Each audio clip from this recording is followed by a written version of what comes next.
बाबा की 14-10 का महावाक्य है।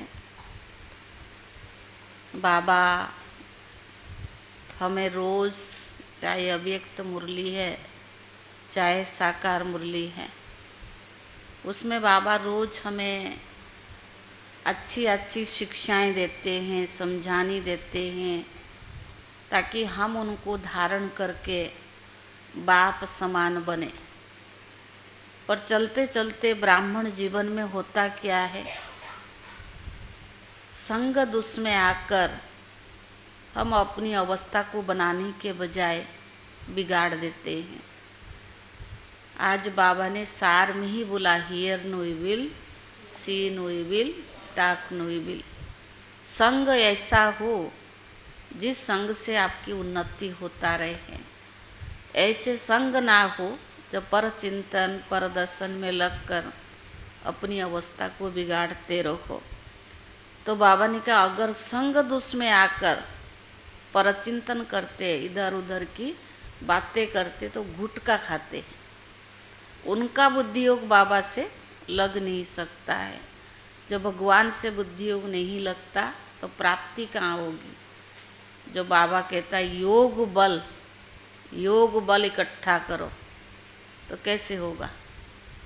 उसके लिए बुद्धि भी स्वच्छ और साफ चाहिए, और शुद्ध संकल्पों की खूब सारी वो चाहिए। तब जाके जितना हम शुद्ध संकल्प में रमण करेंगे, बाबा की दिया हुआ महावाक्य को विचार सागर मंथन करेंगे, और संग भी अच्छा रखेंगे। और बाबा का संग तो ज़रूरत है।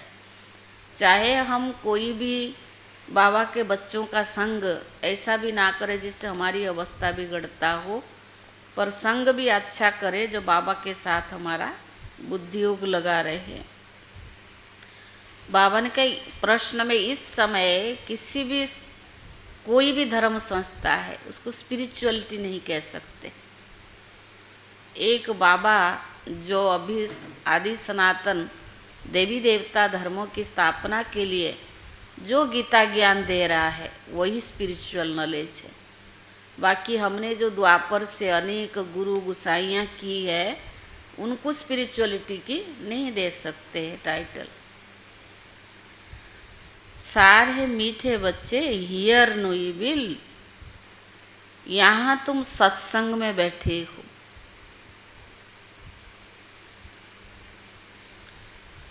तुम्हें मायावी कुसंग में नहीं जाना है।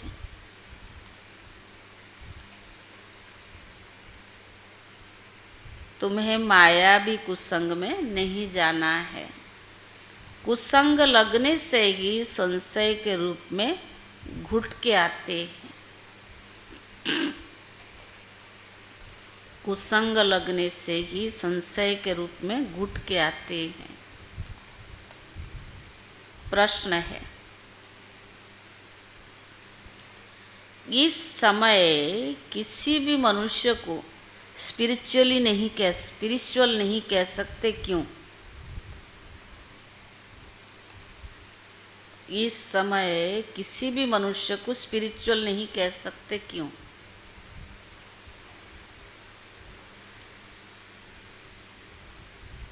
उत्तर है, क्योंकि सभी देह अभिमानी है।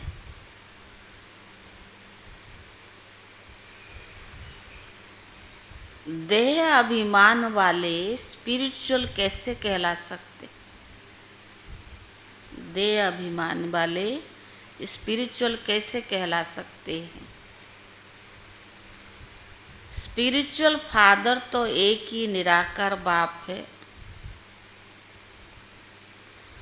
जो तुम्हें भी देही अभिमानी बनने की शिक्षा देते हैं।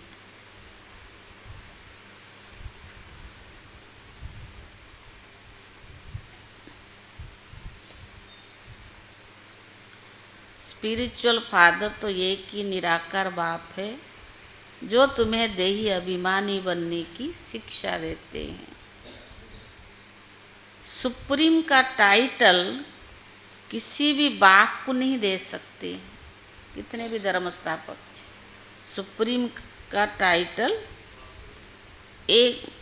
सुप्रीम का टाइटल भी एक बाप को ही दे सकते हैं।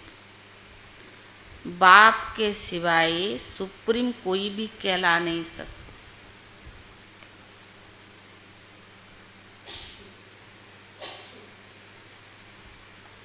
सुप्रीम का टाइटल भी एक बाप को ही दे सकते हैं। बाप के सिवाय सुप्रीम कोई को भी नहीं कहला सकते हैं। ओम शांति।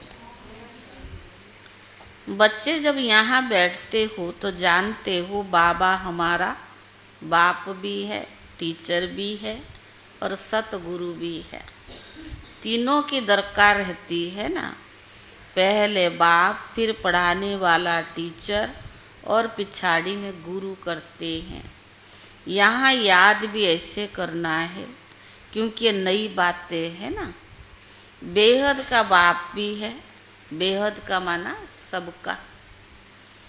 यहाँ जो भी आत्माएं आएंगे कहेंगे स्मृति में लाओ।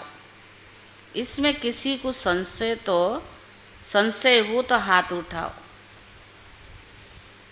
यह वंडरफुल बात है ना। जन्म जन्मांतर कभी ऐसा कोई मिला नहीं होगा जिसको तुम बाप, टीचर, सतगुरु समझो। सो भी सुप्रीम। कोई भी गुरु सन्यासी को तीन रूप में थोड़ी देखा है, और वो भी सुप्रीम। बेहद का बाप, बेहद का टीचर, बेहद का सतगुरु, ऐसे कभी कोई को मिला? सिवाय इस पुरुषोत्तम संगम युग के कभी कोई मिल न सके। इसमें कोई को संशय है तो हाथ उठाओ। यहाँ तो सब निश्चय बुद्धि होकर बैठे हैं ना। मुख्य है ये तीन, बाप, टीचर और सतगुरु। बेहद का बाप नॉलेज भी बेहद की देते हैं। बेहद की नॉलेज तो ये एक ही है। हद की नॉलेज तो तुम अनेक पढ़ते आए हो। कोई वकील बनते हैं, कोई सर्जन बनते हैं, क्योंकि यहाँ तो डॉक्टर, जज, वकील आदि सब चाहिए ना। वहाँ तो दरकार ही नहीं, वहाँ दुख की कोई बातें होती नहीं। तो अब बाप बैठ बेहद की शिक्षा बच्चों को ही देते हैं। बेहद का बाप ही आकर बेहद की शिक्षा देते हैं। फिर आधा कल्प कोई शिक्षा तुमको पढ़ने की दरकार नहीं। एक ही बार शिक्षा मिलती है जो 21 जन्मों के लिए वो फलीभूत होता है, अर्थात उनका फल मिल जाती है। एक जन्म पढ़ते तो 21 जन्म फलीभूत होता है, उसका फल मिल जाता है। वहाँ तो डॉक्टर, बैरिस्टर, जज आदि होते नहीं। सतयुग में होंगे। यहाँ तो निश्चय है ना, बराबर ऐसे है। वहाँ दुख होता नहीं, कर्म भोग भी नहीं होता जो डॉक्टर की ज़रूरत पड़े। बाप कर्मों की गति बैठ समझाते हैं। वो गीता सुनाने वाला क्या सुनाते हैं?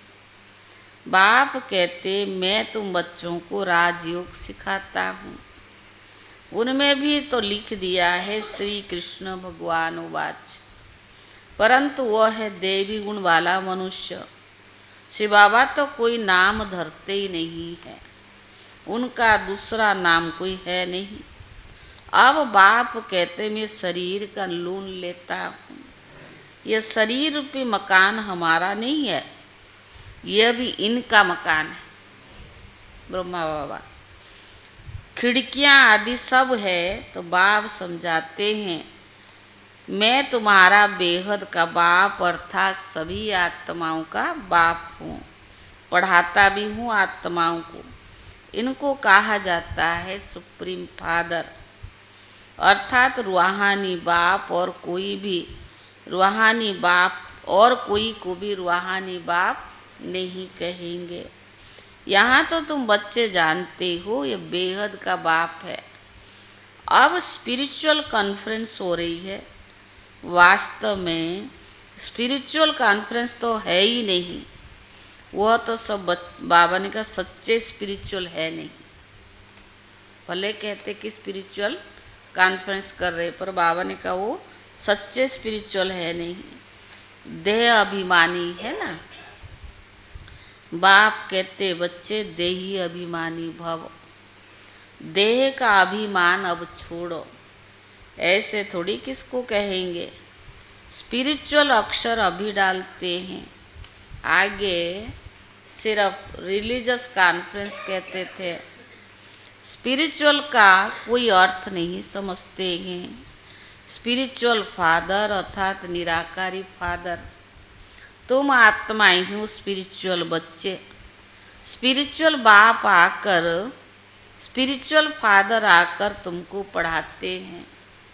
यह समझ और कोई में हो ना सके। भगवान स्पिरिचुअल है, वो हमें पढ़ाते हैं।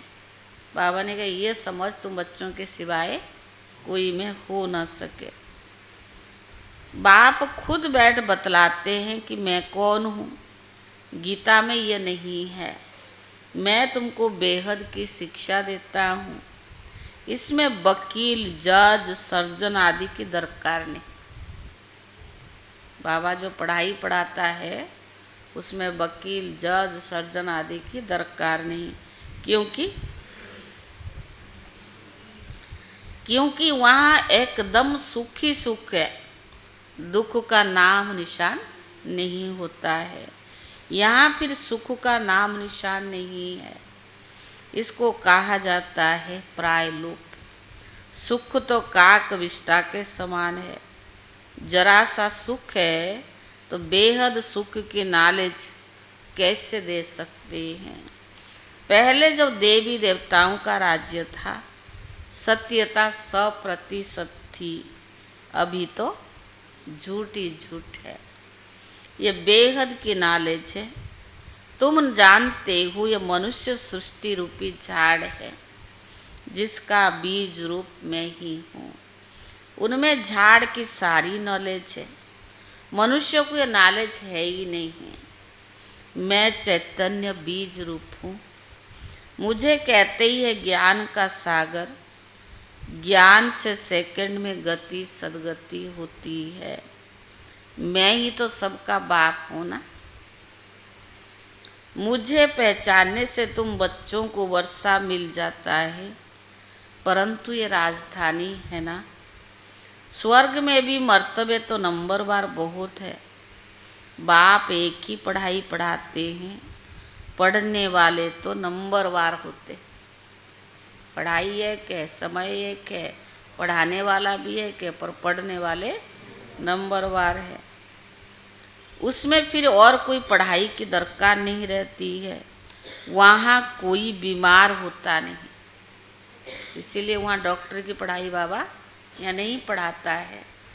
वहाँ कोई बीमार होता नहीं। पाई पैसे की कमाई के लिए जो पढ़ाई नहीं पढ़ते, डॉक्टर बनना बाबा कहता पाई पैसे की कमाई के पीछे। तुम यहाँ बेहद का वर्षा ले जाते हो, वहाँ यह मालूम नहीं पड़ेगा कि यह पद हमको कोई ने दिया है। सत्युग में मालूम पड़ेगा। यह तो अभी तुम बच्चे समझते हो। हद की नॉलेज तो तुम पढ़ते आए हो। अब बेहद की नॉलेज पढ़ाने वाले बाप को देख लिया और जान लिया। जानते हो बाप बाप भी है, टीचर भी है, और आकर हमको पढ़ाते भी है। सुप्रीम टीचर है ना। राजयोग भी सिखलाते हैं और सच्चा सतगुरु भी है। यह बेहद का राजयोग है। वह बैरिस्टरी डॉक्टर की सिखलाएंगे, क्योंकि यह दुनिया ही दुख की है। वह सब है हद की पढ़ाई और यह है बेहद की पढ़ाई। बाबा तुमको बेहद की पढ़ाई पढ़ाते हैं। यह भी जानते हो ये बाप, टीचर, सतगुरु कल्प कल्प आते हैं, फिर यह पढ़ाई पढ़ाते हैं। सतयुग त्रेता के लिए ना फिर प्राय लूप हो जाता है। सुख की प्रारब्ध पूरी हो जाती है ड्रामा अनुसार। ये बेहद का बाप बैठ समझाते हैं। उनको ही पतित पावन कहा जाता है। श्री कृष्ण को तमेश चो माता सो पिता बा पतित पावन कहेंगे क्या? इनके मर्तबे और इनके मर्तबे में रात दिन का फर्क है। अब बाप कहते हैं मुझे पहचानने से तुम सेकंड में जीवन मुक्ति पा सकते हो। अब श्री कृष्ण अगर भगवान होता तो कोई भी पहचान ले, झट पहचान ले। श्री कृष्ण का जन्म कोई दिव्य अलौकिक नहीं गाया हुआ है, सिर्फ पवित्रता से होता है। बाप तो कोई के गर्भ में नहीं निकल सकते।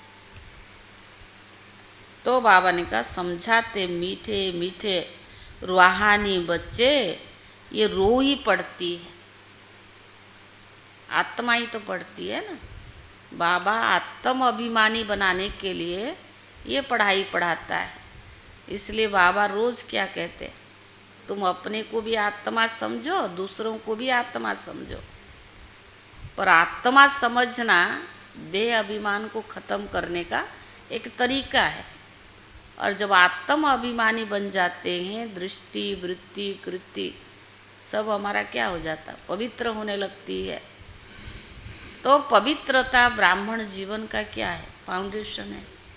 और जितना पवित्रता का बल इकट्ठा होता है उतना बाबा के साथ बुद्धियोग लगता जाता है और उसको जिसको बाबा कहता है योग बल में जमा होता है। तो ये अभ्यास करना, प्रैक्टिस करना आत्म अभिमानी बनने के लिए बाबा ब्रह्मा बाबा के कितना उदाहरण देते। बाबा ने बार बार अभ्यास किया, अपने परिवार वालों को भी आत्मा के रूप में देखा, बच्चों को भी, पत्नी को भी, सबको आत्मा समझा। बहुत प्रैक्टिस किया तब तो अवस्था को प्राप्त किया ना। तो बाबा ने कहा जैसे जैसे कर्म करते हैं सब संस्कार अच्छे व बुरे रूप में रहते हैं। जैसे जैसे कर्म करते उसी अनुसार उन्हें शरीर मिलता है। कोई बहुत दुख भी भोगते हैं, कोई काने कोई बेरे भी होते हैं। कहेंगे पास्ट में ऐसा कर्म किए हैं जिसका ये फल है। आत्मा के कर्म के अनुसार ही रोगी शरीर मिलता है। अभी तुम बच्चे जानते हो हमको पढ़ाने वाला है God father, God teacher, God सतगुरु, इसको कहेंगे गॉड परमात्मा। शिव बाबा कौन है? गॉड परमात्मा है। उसको मिलाकर फिर परमात्मा कहते हैं, सुप्रीम सोल कहते हैं। पर ब्रह्मा को सुप्रीम सोल नहीं कहेंगे, शिव बाबा को ही कहेंगे। सुप्रीम अर्थात ऊंच ते ऊंच, पवित्र से पवित्र, श्रेष्ठ एवर पवित्र है। मर्तबे तो हर एक के अलग अलग है। श्री कृष्ण का मर्तबा अलग है, वो दूसरे कोई को नहीं मिल सकता है। बाबा ने कहा प्राइम मिनिस्टर है, मर्तबा दूसरे को थोड़ी देंगे, उसको प्राइम मिनिस्टर का ही मिलेगा। बाप का भी मर्तबा अलग है, ब्रह्मा विष्णु शंकर का भी अलग है। ब्रह्मा विष्णु शंकर देवता है और शिव तो परमात्मा है। दोनों को मिलाकर शिव शंकर कहेंगे। कैसे कहेंगे? दोनों अलग अलग है ना। न समझने के कारण शिव शंकर को एक कह देते हैं, नाम भी ऐसे रख देते हैं। ये सब बातें बाबा ही तो आकर समझाते हैं। तुम जानते हो ये बाबा बाप भी है, टीचर भी है, सतगुरु भी है। हर एक मनुष्य को बाप भी होता है, टीचर होता है, गुरु भी होता है। जब बूढ़े होते हैं तब जाके गुरु करते हैं। आजकल तो छोटेपन में ही गुरु करा देते हैं। समझते अगर गुरु नहीं किया तो अवज्ञा हो जाएगी। आगे तो 60 वर्ष के बाद गुरु करते थे। वह होती है वानप्रस्थ अवस्था, यानी निर्वाण, अर्थात वाणी से परे, स्वीट साइलेंस होम, जिसमें जाने के लिए आधा कल्प तुमने मेहनत की है, परंतु पता नहीं, कोई जा भी नहीं सकते। किसको रास्ता बता कैसे सकते? एक बाप के सिवाय कोई भी रास्ता बता न सके। सबकी बुद्धि एक जैसी नहीं होती है। भले ज्ञान सबको मिला है, पर बुद्धि सबकी एक जैसे नहीं होती। यही कर्मों का गति है। जैसे जैसे हमारा बुद्धि होता है, ऐसे हम ज्ञान को ऑब्जर्व करते, ग्रहण करते हैं। अगर सभी की बुद्धि एक जैसी हो जाए तो सभी राजा रानी ना बन जाए। तो बाबा ने कहा बुद्धि सबकी एक जैसी नहीं होती है। कोई तो जैसे कि कथा सुनते हैं, फायदा कुछ नहीं, उन्नति कुछ नहीं। तुम अभी बगीचे के फूल बनते हो ना, फूल से कांटे, अब फिर कांटे से फूल बनाते हैं। तुम ही पूज्य और तुम ही पुजारी बने। 84 जन्म लेते लेते सतो प्रधान से तमो प्रधान पतित बन गया। बाप ने सीढ़ी सारी समझाई है। अब फिर पति से पावन कैसे बनते हैं, यह भी किसको पता नहीं। गाते भी है ना, पतित पावन आओ, आकर हमको पावन बनाओ। फिर पानी की नदियाँ, सागर आदि के पतित पावन क्यों समझते? जो बाबा को कहते पतित से पावन बनाओ, सागर क्या है? पानी की नदियाँ है, उसको क्यों समझते हो? क्यों जाकर स्नान करते हैं? गंगा को पतित पावनी भी कह देते हैं, परंतु नदियाँ भी कहाँ से कहाँ निकली? सागर से ही तो निकलती है ना।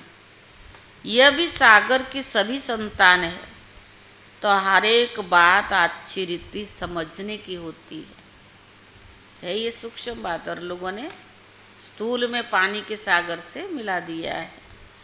यहाँ तुम बच्चे सत्संग में बैठे हो, बाहर कुसंग में जाते हो तो तुमको बहुत उल्टी बातें सुनाएंगे।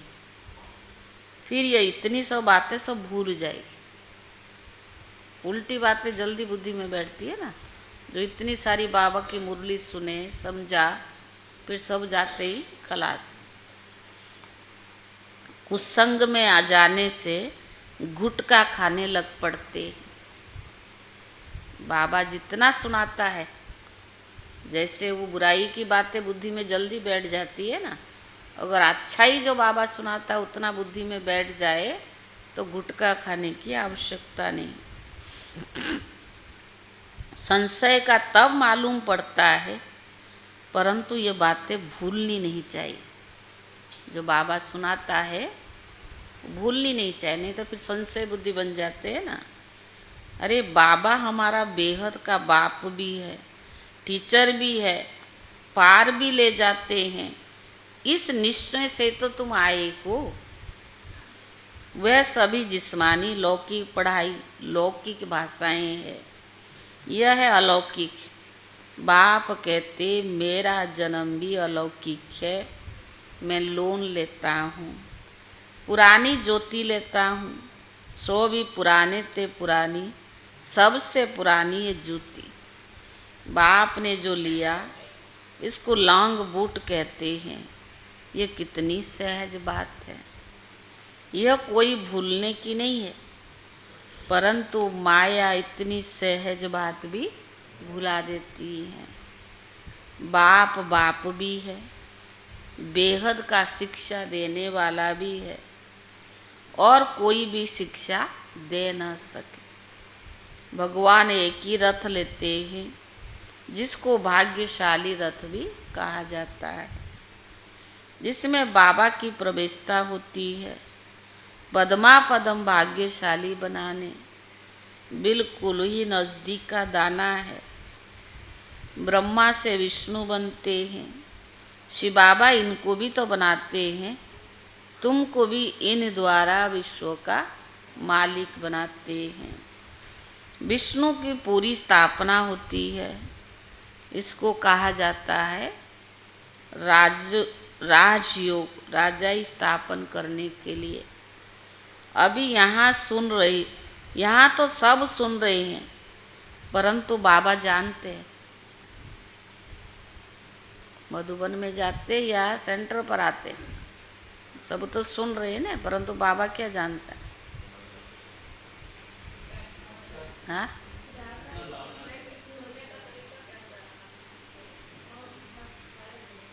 बाबा क्या जानता है? पर बाबा जानते हैं,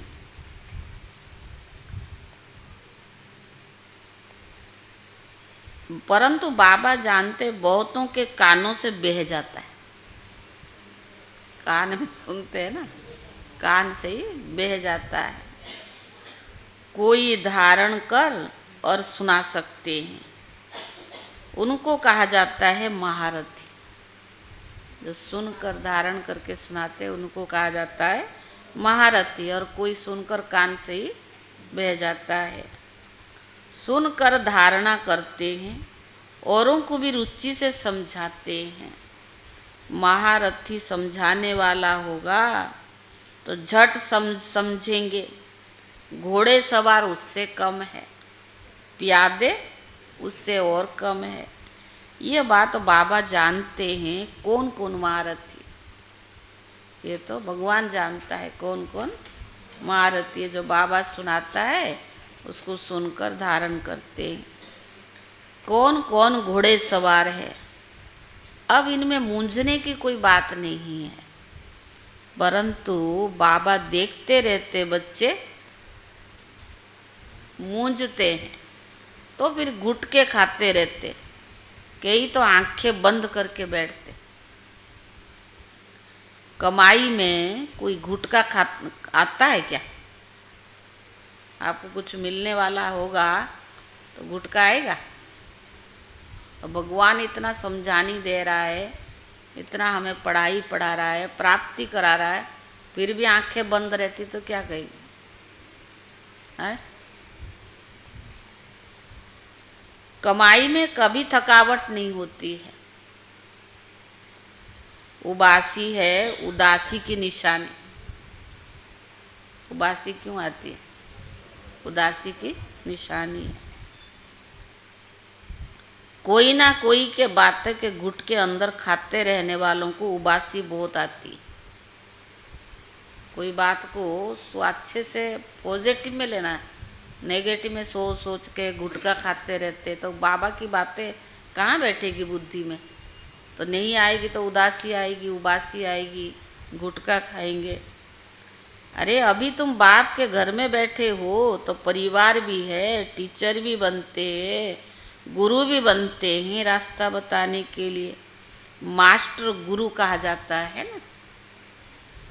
तो अब बाप का राइट हैंड बनना चाहिए नहीं? जो बाबा की सुनते हैं और धारण करके सुनाते कौन है? मास्टर गुरु है। तो बाबा ने कहा तो राइट हैंड तो बनना चाहिए ना, जो बहुतों का कल्याण कर सकते हैं। धंधे सभी में नुकसान, बिगर धंधे नर से नारायण बनने के। सभी की कमाई खत्म हो जाती है, नर से नारायण बनने का धंधा बाप ही सिखलाते हैं। तो फिर कौन सी पढ़ाई पढ़नी चाहिए? है? जिसके पास धन बहुत है वे समझते हमारे लिए तो स्वर्ग यहाँ ही है।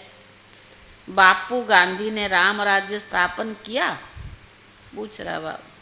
अरे दुनिया में ये पुरानी तमो प्रधान है ना, और ही दुख बढ़ता जाता है। इनको राम राज्य कैसे कहेंगे? मनुष्य कितने बेसमझ बन पड़े हैं। बेसमझ को तमो प्रधान कहा जाता है। समझदार होते हैं सतो प्रधान। ये चक्कर फिरता रहता है। इसमें बाप भी, इसमें कुछ भी बाप से पूछने की दरकार नहीं रहता। बाप का फर्ज है रचता और रचना की नॉलेज देना, वो तो बाबा देते रहते हैं। मुरली में सब समझा देते रहते, सभी बातों का रेस्पॉन्ड मिल जाता है। बाकी पूछेंगे क्या? Question mark. बाबा तो सब मुरली के आधार से दे देते, बाकी कुछ पूछेंगे क्या? बाप के सिवाय कोई भी समझा नहीं सकते, तो पूछ भी सकते हैं। यह भी तुम बोर्ड पर लिख सकते हो, एवर हेल्दी एवर वेल्दी, 21 जन्मों के लिए बनना है तो आ करके समझो। एवर हेल्दी एवर वेल्दी बनने के लिए 21 जन्मों के लिए यहाँ आकर के समझो। अच्छा मीठे मीठे सिखिले दे बच्चों प्रति मात पिता बाप दादा का याद प्यार और गुड मॉर्निंग। रूहानी बाप की रूहानी बच्चों को नमस्ते, और रूहानी बच्चों की तरफ से रूहानी बाप दादा को याद प्यार और नमस्ते नमस्ते। धारणा के लिए मुख्य सार। पहला, बाबा जो सुनाते उसे सुनकर अच्छी तरह धारण करना है। दूसरों को रुचि से सुनाना है। एक कान से सुन, दूसरे से निकालना नहीं है। एक कान से सुन, दूसरे से निकालना नहीं है। कमाई के समय कभी उबासी नहीं लेनी है। कमाई के समय कभी उबासी नहीं लेनी है। दूसरा, बाबा का राइट हैंड बन बहुतों का कल्याण करना है।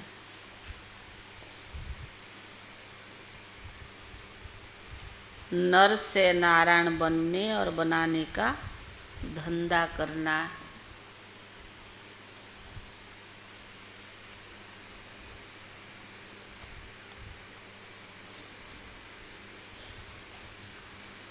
वरदान है, किसी के व्यर्थ समाचार को सुनकर,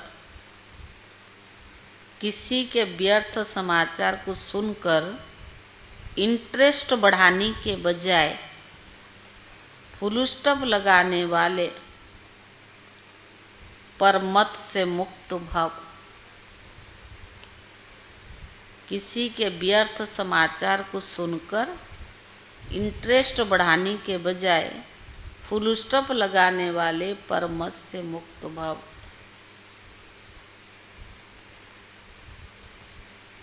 कई बच्चे चलते चलते श्रीमत के साथ आत्माओं की परमत मिक्स कर देते। जब कोई ब्राह्मण संसार का समाचार सुनाता है ना, तो उससे बहुत इंटरेस्ट से सुनते हैं। कोई चाहे वो मिर्ची मसाला लगा के सुनाए और उसको बहुत इतना ज्ञान इंटरेस्ट से नहीं सुनेंगे। कोई ब्राह्मण संसार का समाचार सुनाता है तो वो उससे बहुत इंटरेस्ट से सुनते हैं। कर कुछ नहीं सकते और सुन लेते हैं, और वो समाचार बुद्धि में ही चला जाता है।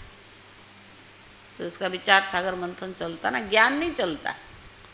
किसी ने कुछ सुना दिया, सच है या झूठ है पता नहीं है क्या या नहीं, 10% सच होता ही नहीं है, सारे झूठ ही झूठ होता है, पर बुद्धि में चला गया, उसी का ही विचार सागर मंथन चलता है, फिर टाइम वेस्ट होता है।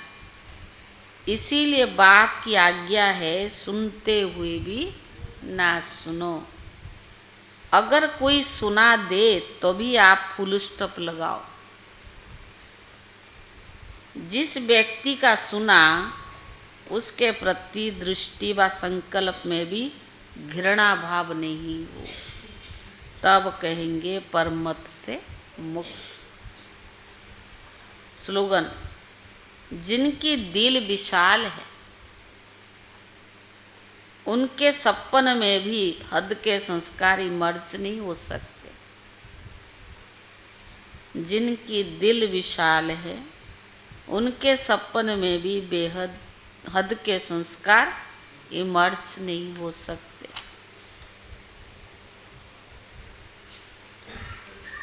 आज है 14 अक्टूबर। आज का अव्यक्त इशारा। जो बहुत समय के संस्कार होते वही अंत की स्थिति रहती है। लौकिक रीति से जब कोई शरीर छोड़ते, अगर कोई संस्कार दृढ़ होता है खान पान व पहनने आदि का, वो पिछाड़ी के समय वही संस्कार सामने आता है। इसीलिए अभी से ये विस्मृति के अथवा हार खाने के संस्कार मिट जानी चाहिए। इसके लिए अपने आप से दृढ़ प्रतिज्ञा करो कि यह संस्कार, ये व्यर्थ संकल्प कभी भी उत्पन्न होने नहीं देंगे। जब ऐसी दृढ़ प्रतिज्ञा करेंगे तब अंत में विजयी बनेंगे। ओम शांति।